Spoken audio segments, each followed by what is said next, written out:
We're going to talk more Western Conference hockey. As we know, Columbus, we spoke with Aaron Portzline earlier in the show. Huge game coming up for the Jackets tonight. They're home to the Nashville Predators. Another huge game, the Minnesota Wild visiting the Colorado Avalanche. The Avalanche can play heavy-duty spoiler in this game with a victory over the Minnesota Wild. At this time, we're happy to be joined with TFP correspondent David Brown. Hey, Dave, how's it going? Good. Happy to be back. How's it going, guys? Very good. Always great to have you on the show. You look at the Minnesota Wild tonight. Obviously, a pivotal game for this franchise. I got to ask you right off the bat, what in the world happened against Edmonton on Friday night, honestly? I wish I could pinpoint it on one thing. I mean, you could definitely look at the goaltending in that game. You give up 6 goals on 11 shots. You're hurting there. Down 6-0 at home in your own barn with the chance to make it to the playoffs for the first time in 5 years.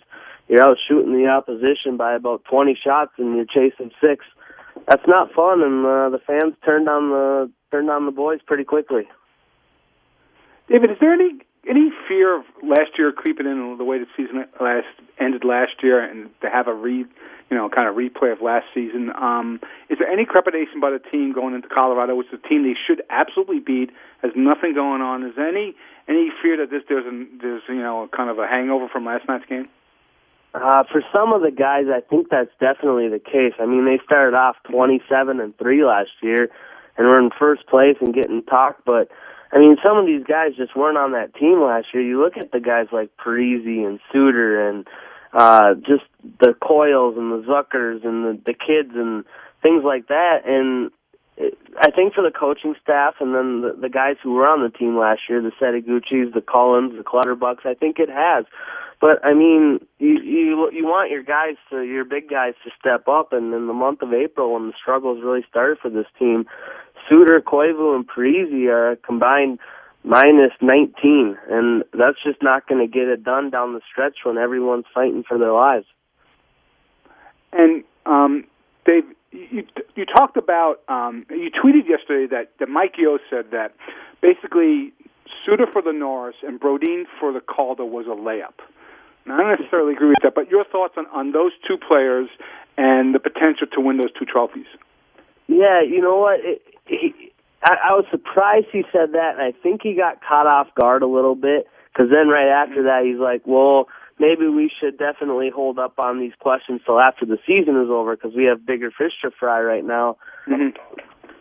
Jonas Brodin was a -3 last night, and it's tough to look at a plus-minus in a game where you give up 11 shots and 6 goals. But he's been stellar. Jonas Brodin is unbelievable. His skating is second to none.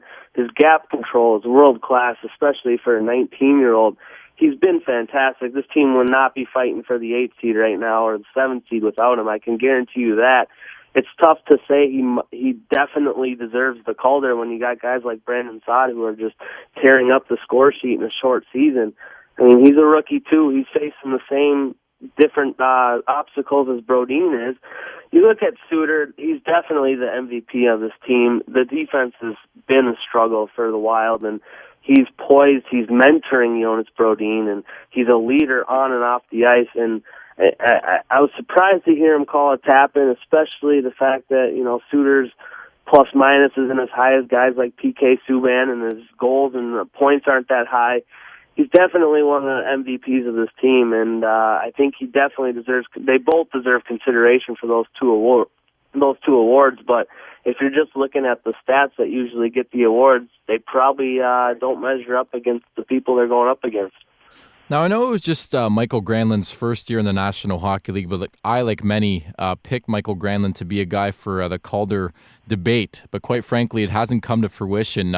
In your opinion, I know you've had a chance to watch Granlund this season. What's gone wrong with his development this season, at least?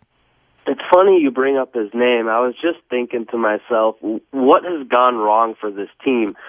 I know they had 4 years where they just weren't a very good hockey team, and it takes time to become a perennial playoff team year in and year out. And you see certain things that didn't go the way that the expectations. And Mikael Granlund's got to be up there for disappointments. He was supposed to be the second-line center, and they had big hype for this kid. he was coming to the Wild before they even announced Parise and Suter, and he was supposed to help change their franchise.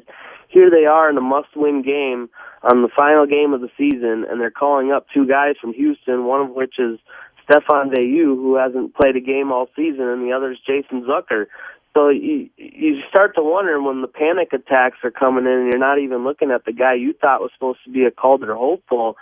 It's definitely something. He's got a lot of work to do. You got to remember, he's super young, and there's things that a guy like Charlie Coyle, who's also a rookie, he has the size and the strength already.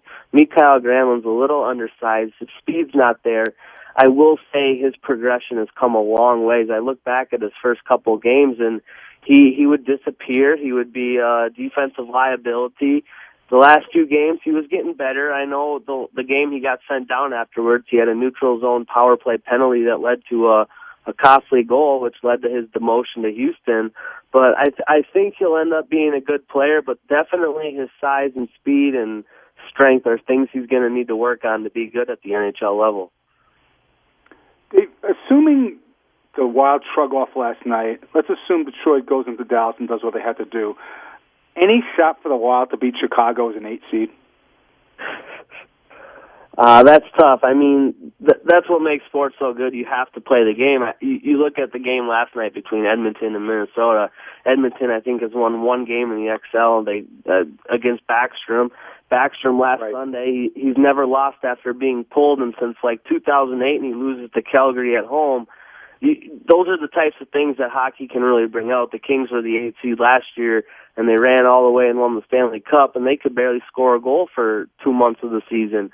The Chicago Blackhawks are unbelievable. They have 4 lines that can score. Their top 4 playmakers of Kane, Taves, Hossa, and I mean whoever else you want to throw. Patrick Sharp into that top 4. It's tough to hold them back for 60 minutes. To say the Wild could beat them 4 games out of 8 is asking a lot, especially out of Nicholas Backstrom, who has laid some eggs here recently. I mean, he's played well against the Blackhawks.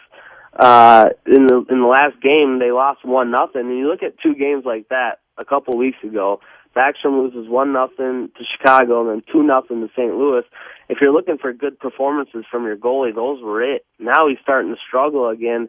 And with Josh Harding, who has just played his first minute since the beginning of February last night, goaltending's definitely worrisome for a playoff series, and I think that's a little troubling going into a series against Chicago, who can score as quickly as they can.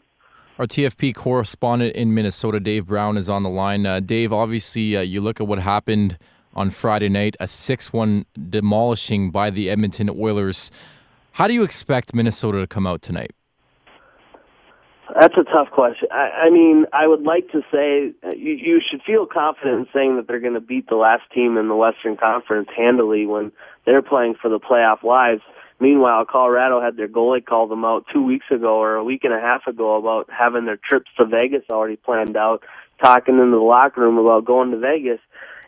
You think that they would just be able to turn it on tonight, but you would have expected that against Calgary at home a week ago. You would have expected that at home against Edmonton last night. At what point do you just kind of look at the Wild and think they lost Heatley, Pominville's out, Cullen's coming back from an injury, Suter's banged up, Koivu and Parise might have been overworked over the season. They look tired at times. They need people to step up. They need a full 60-minute effort. They showed it Tuesday night against Los Angeles. That's what makes you think they can beat the last team in the Western Conference. But clearly, Nicholas Backstrom has to show up tonight, and I think that's where it all starts. And then if he can be solid in the first period and they come out on top or still scoreless, I think that'll add some confidence. And you got to think the Avs are going to show up, though. It's probably Milan Hajduk's last game ever for Colorado. That they'd love nothing else more than to end the Wild season in their own barn, but at the end of the day, the Wild have so much more to play for than Colorado, and those types of things that I mentioned about Colorado should not matter in a game of this magnitude for the Minnesota Wild franchise. Obviously, you look at this Minnesota Wild squad. The D-core has been solid. Obviously, Zach Parise has been as advertised.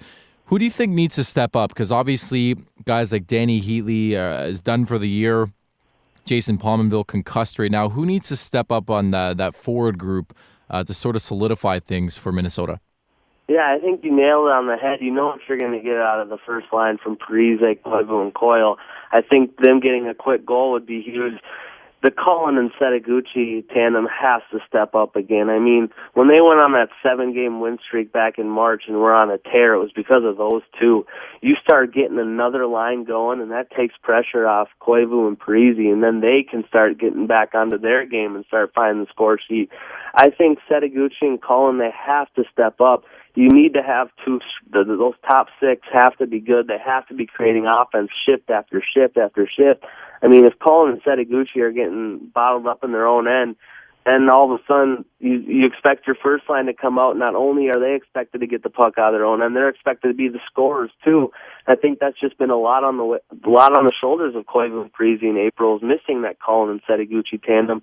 And scoring's been a deficiency for this club, and I think if Cullen and Setaguchi can get their feet moving tonight, get the puck deep, and find some scoring chances. They don't have to score; they just have to be offensive. And they had a couple glimpses of that last night when they were down 2-0. Cullen and Setaguchi had a 2-on-1. Cullen misses the net high, goes down to the other end wide. Oilers score, boom, 3-0. Cullen had a breakaway on the same shift and couldn't get it done. So I look at guys like Cullen and Setaguchi who are supposed to be scorers on this team, and there's a lot of guys who've gone quiet, but the only people that have to get criticized are the guys making $98 million. Well said, Dave. It should be an interesting one tonight. The Wild in Colorado to take on the Avalanche. Pretty much a must-win for the Minnesota Wild. Hey, Dave, thanks so much, as always, for joining us today. Yeah, thank you. Definitely one last thing to look for. If the Wild do fail to make the playoffs, I know the owner, Craig Leopold, was pacing around the GM box last night, and my sources tell me that that's the first time he's ever been up in the GM box, and Fletcher kind of left there in the middle of the game, so there's definitely some expectations from the big honchos, and tonight's a big game for the Minnesota Wild franchise in more ways than one. So thanks for having me on, and you guys have a fun night watching this last night of the regular season. All right, Dave, take care. Thank you. That was our TFP correspondent in Minnesota, Dave Brown.